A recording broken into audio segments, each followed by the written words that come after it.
The number one thing you can do for a successful retirement. This is the most important thing right here. The number one thing you can do for a successful retirement. You ready? Walk. Go for a walk. We're going to show you. It's based on scientific evidence, research. Science would never lie. All right, so let's go on this. This is from Brittany Dennis, who has a CSA, actually, which is a community-supported agriculture farm, essentially, where I love CSAs. I actually emailed her to see if she'd be ever interested in being interviewed on my channel because I love what she does as a physical therapist, and I love what she's doing on the CSA with the farm, so love it. Anyway, mobility is the key to health span. Add more quality years to your life with a focus on mobility. I love this article. I'm not sure when she had written it, January 7th at some point.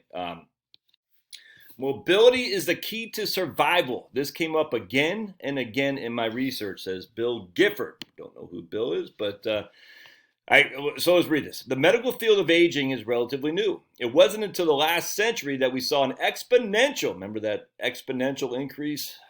We were lied to, man. Lied to. Not on this, but on that other thing, which will go unnamed. It was to the last century we saw an exponential increase in human life expectancy, and as a result, we've only just started to study aging.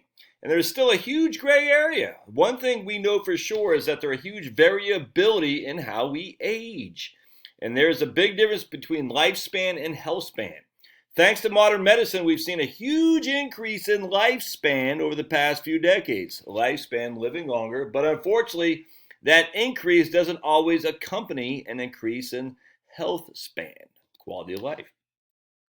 Health span is how many healthy years we can add to someone's life. Because really, what's the point of adding extra years if you can't enjoy them? Could not agree more. Much of the findings on studies of aging have been contradictory.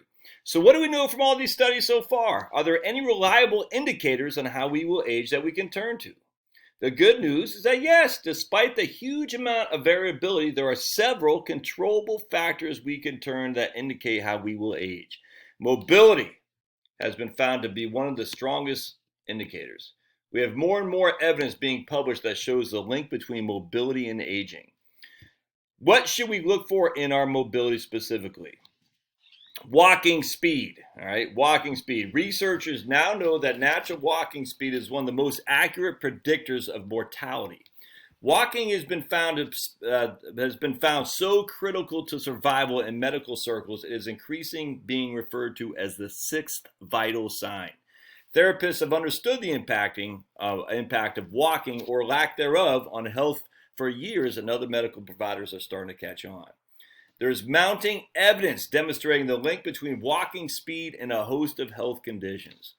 Walking takes more than just physical strength. It also takes a lot of coordination and input from the brain and central nervous system. So reduced walking speed not only indicates a loss of strength, but also an accurate reflection of what is happening in the brain. Walking speed has been found to decline even a decade before dementia or some other kind of decline in brain health can be detected. So you think about it, you always, like, even Biden, I was watching Biden the other day, it's kind of, stuttering a little bit, shuffling. So you see these old people, they shuffle. That's not good, man. Shuffling is a sign of brain declination for sure. And I just watched Biden, I just remember, I was like, I don't know. I remember watching him, he's shuffling. I said, that's freaking scary. You don't have to talk about it. You see an old guy kind of shuffling through Walmart, his brain is starting to lose. It's sad, man. One study even found the number of steps taken by older adults during the hospitalization was so strongly correlated with 30-day readmission rates.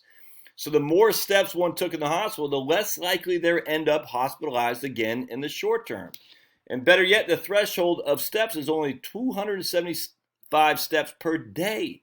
That's it, 275 steps per day to make the difference. So my wife has the Fitbit thing, and they're trying to get 10,000 steps a day. You think that's good for health, but it's also good for your balance, your brain. It's just walking, man. And I cannot stress enough the importance of walking. Taking your dog for a walk. It's just hugely important for your balance, the chemicals in your brain. On top of that, your health, because you are burning calories. Walk. So the biggest takeaway, walk as often as you can. The more you spread it around throughout the day, the better. And the more overground walking you do as opposed to a treadmill, the better. Aim for 3 to 5 miles a day spread throughout the day. Oh, man. Let's just read the rest of the other two. Balance. Balance has an impact on all of our daily activities as well as our perception of movement.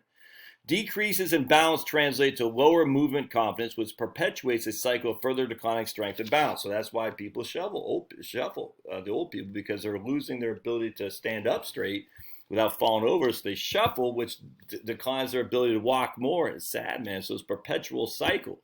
I'm losing my balance, so I'm going to shuffle more, which means I'm going to lose. To avoid losing my balance, which means I'll walk less. As balance declines, it translates into a wide shuffling walk. This decreases the efficiency of the walk, so it takes more energy to go shorter distances. And again, a vicious cycle of increasing energy expenditure and loss of strength perpetuates. Even our perception of balance is so powerful that fear of falling alone could put us at higher risk of falls and would obviously get you off your feet because you're fear of falling. If we perceive your balance as poor, we're much likely to get up and perform daily activities. Man, energy and mobility are so important because they hint at other things we can't see. We slow down because we have more serious problems inside. What can you do? Practice your balance daily and make it fun. One of the most common measures for balance is simple and gives you a way of measuring your progress at home. To check out your balance, try standing on one foot without holding onto anything for 30 seconds. Repeat on the other side. You may be able to hold this for 30 seconds, but if you felt wobbly, unsteady, or needed to use your arms, you've got some work to do. Just keep practicing, keep practicing, keep practicing. I need to improve my balance for sure. For mobility, now I couldn't do this. Your ability to get up, because I'm not very nimble. Is that the right word, nimble? Your ability to get off and on the floor is a great indicator of your overall strength. And not just if you can do it, but whether or not you can do it without your hands. In fact, research finds that inability to get off the floor without using your hands is strongly correlated with early disability and death. And this one is so simple to practice. Just start swapping out some of your chair sitting time for floor sitting. Try getting on and off the floor a few times to observe your technique. Is it easy or difficult? Do you need to use your hands? How many different ways can you get off the floor? The more variety, the better. The more you make walking, balance, and floor mobility a regular part of your life, the better you can age. And your age is something you can control. I tell you that floor stuff, I've never been able to do Indian style. Can't sit Indian style, which you can't say that anymore, so whatever they call it. I've never been able to do that very well. I'm not nimble. And getting off the floor, I can't. Can you lay on your stomach and hold your legs behind your back? I can never do that. I don't get how people can do that. It's crazy. I can't. Never been able to. What else? So just sitting on the floor and getting up without my hands. Oof, I don't think I have to practice that. But anyway, practice your balance and go for a walk. All right. I'd love to hear your comments. We'll see you.